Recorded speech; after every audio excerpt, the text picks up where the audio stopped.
Aligarh university में पैदा हुआ हूँ सर, और अलीगढ़ वहाँ पढ़े भी हैं। अलीगढ़ यूनिवर्सिटी में पैदा हुआ। सेम समय में पीरियड में जी, उसी के आसपास एक दूसरी मुस्लिम इंस्टीट्यूट बन रहा था, जामिया मिलिया, वो दिल्ली में। हाँ, तो उनके बनने की जो प्रक्रिया है, बनने का जो सिस्टम है, उस समय का और आज का जस्ट रिवर्स है। आपका सवाल नहीं समझा। ये एक्सक्लूसिवली मुसलमानों के लिए जी, और जामिया जो बनाया गया उन मुसलमानों के लिए जो नेशनलिस्ट मुसलमान कहे जा सकते हैं, और लोगों ने बिना पैसा लिए भी पढ़ाया, बहुत मेहनत भी की, और एक लंबे समय में सारे जो नेशनलिस्ट मुसलमान हैं 46, 47, 48, 50, 62 तक के, उनकी सारी कब्रें भी AMU में हैं। और ये माना जा सकता था कि देश का जो प्रोग्रेसिव मुसलमान है वो AMU का नहीं, जामिया का प्रोडक्ट है। लेकिन आज पिछले 10-15 सालों में जो चीज़ें आ रही हैं कि प्रो मुस्लिम मूवमेंट्स अलीगढ़ मुस्लिम यूनिवर्सिटी से नहीं आके जामिया से आ रहे हैं। देखिए, तो ये पीरियड आपने जो बहुत नजदीक से क्लोज किया है, दो चीज समझने की जरूरत है कि अलीगढ़ यूनिवर्सिटी कब बनी और अलीगढ़ यूनिवर्सिटी से पहले वो क्या था, और अलीगढ़ यूनिवर्सिटी के फाउंडर की क्या सोच थी। तो ये तो हमारे देश की सत्ताओं में, राजनीतिक दलों में होता है कि जो नहीं होता उसके बारे में खूब चर्चा करते हैं। पूरे भारत की धरती पे कौन वो पहला आदमी था जिसने ये कहा कि हिंदू और मुसलमान दो अलग अलग कौमें हैं जो एक साथ नहीं रह सकती? कौन था वो आदमी? सर सैयद अहमद खान। उन्होंने मेरठ की स्पीच में ये बात कही,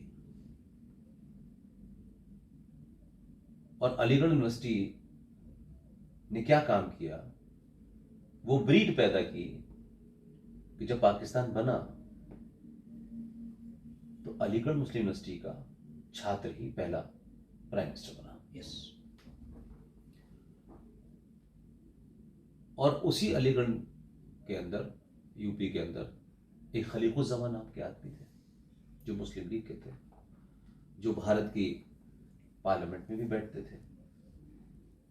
वो खलीकुज़्ज़मान यहां से निकलने के बाद पाकिस्तान गया और उसने किताब लिखी, पाथ वे टू पाकिस्तान, और उस किताब के पेज नंबर 241 पे वो ये लिखते हैं कि अगर अलीगढ़ मुस्लिम विश्वविद्यालय न होता तो हमारे ख्वाबों का पाकिस्तान हमें कभी न मिलता।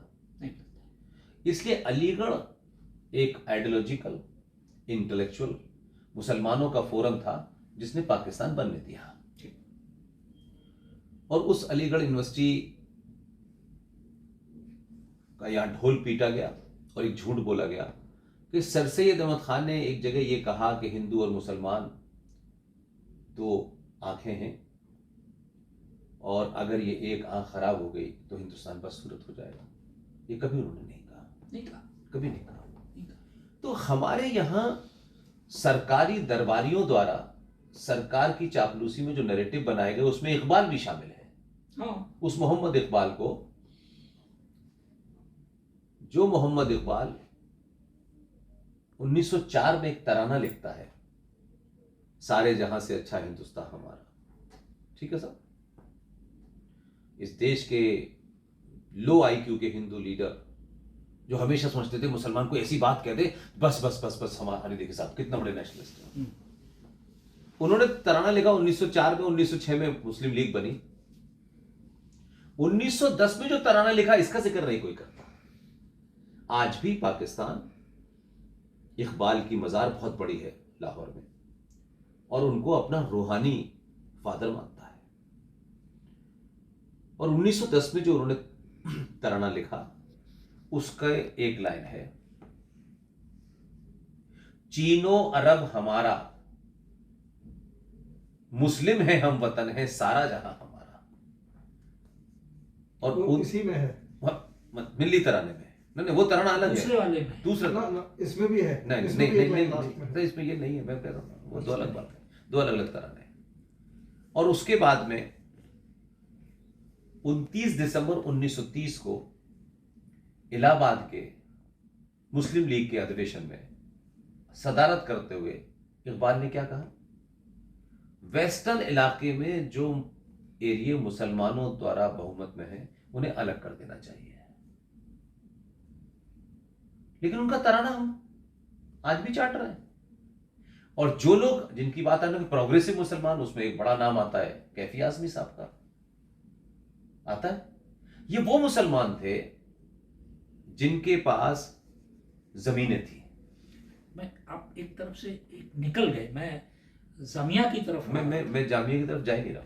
अच्छा अच्छा, मैं उस पाखंड की तरफ जा रहा हूं जिस पाखंड से देश नहीं निकल पा रहा है। एक फैज अहमद फैज साहब थे। ये जितने भी हमारे यहां मुसलमान कम्युनिस्ट हुए, ये सब बड़े रिच लोग थे। इन्होंने अपने उस रिचनेस को बचाने के लिए लेफ्ट पे चले गए सारे कि हम बड़े मॉडरेट हैं। और कैफी आजमी के नाम से हिंदुस्तान में ट्रेनें चल रही हैं, यूपी में आज भी कैफी ट्रेन चल रही है। लेकिन कैफी आजमी पाकिस्तान बनने के बाद अपनी कविता लिखते हैं और उसमें कहते हैं अगली ईद पाकिस्तान में। लेकिन लेफ्टिस्ट है, तो लेफ्टिस्ट होने से उनके कट्टर वाला मुसलमान चेहरा बंद हो गया, लेकिन अंदर की तरफ आइडियोलॉजी वही रह सकती है।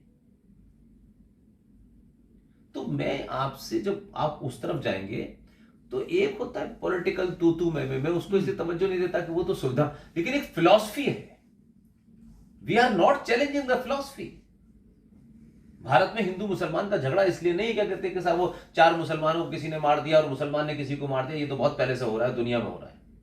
आप उस फिलॉसफी को जब चैलेंज ही नहीं जानते नहीं है तो चैलेंज कैसे करेंगे? इंटरप्रिटेशन पे बात कर रहे हैं, एक इंटरप्रिटेशन आपकी हो सकती है, एक आपकी हो सकती है, किनकी interpretation can change from person to person, but the philosophy can not change from person to person. हम फिलॉसफी की जब बात करते हैं तो नुपुर शर्मा टेलीविजन पे वो बात कह रही जो कुरान में लिखी हुई है, लेकिन उसने बोला तो पूरा पाखंडी समाज सब चुप, बड़े बड़े ठेकेदार चुप, बहुत बड़े बड़े लोगों को अरे क्या बात है, जो सुबह शाम हिंदुत्व की दाल खाते हैं, सूंघते हैं, सोते हैं, वो भी नहीं बोले। पूरे देश के अंदर संतन से जुदा करने वाले सड़कों पे निकल आए, वो अंडरग्राउंड हो गई। और वैसे कहते हैं हमें सच बोलना चाहिए। तो सच सेलेक्टिव नहीं होगा कि आपको कुछ अच्छा लगे तब तक तो सच है, और आपको बुरा लगे तो भाई ये हम गर्दन आपकी काट देंगे, ये तो नहीं होता। तो ये कंट्राडिक्शन जब तक इस भारत की, मैं राजनीति की बात ही नहीं कर रहा, ये समाज में व्याप्त है। समाज तय करेगा ना सरकार कैसी होती है, सरकार समाज नहीं चलाती भाई। ये उल्टा हमारे देश में हो रहा है, हम देख रहे हैं। सरकार तय करती है समाज कैसा हो, समाज की क्या औकात है, सरकार की क्या औकात है भाई? तुम चुन के गए हो तो संविधान के साथ तुम सरकार चलाओ, तुम्हारा काम है देश की सुरक्षा रखना, पुलिस चलाना, जो नियम सरकार के। लेकिन तुम ये कैसे तय करोगे कि शबरीमला में जेंडर जस्टिस होना चाहिए? सरकार का अंग ये कैसे तय करेगा, मुझे बताइए। आपसे कल सरकार ये कहते थे कि हनुमान जी की पूजा करें तो ऐसे करें, तो कहेंगे तुम कौन हो भाई, तुम्हारा क्या दखल है इसमें? तुम उस चीज में दखल दे सकते हो कि मैं सरकार के नियम के तहत अगर रेड लाइट पे ना रुकूं तो मुझे फाइन कर देना भाई, मैं टैक्स ना भरूं तो मुझ पे लगाना। लेकिन मैं पूजा कब करूं, कैसे करूं, किस मंदिर में महिला जाएगी, किस में नहीं जाएगी, ये कोर्ट का काम नहीं है। और कोर्ट अगर अपने आप को बहुत जेन्युइन समझती है तो फिर शबरीमला में जेंडर जस्टिस होना चाहिए तो मस्जिद में भी जेंडर जस्टिस होना चाहिए। तो वहां पे मुंह बंद क्यों हो जाता है जज साहब का, और यहां क्यों बोलते हैं? मेरा कहना है कि इतने कंट्राडिक्शन के साथ में आप चाहते हैं कि जो लार्जेस्ट मेजॉरिटी है वो हॉस्टाइल रहे, तो कभी ना कभी तो उसका असर होगा ना,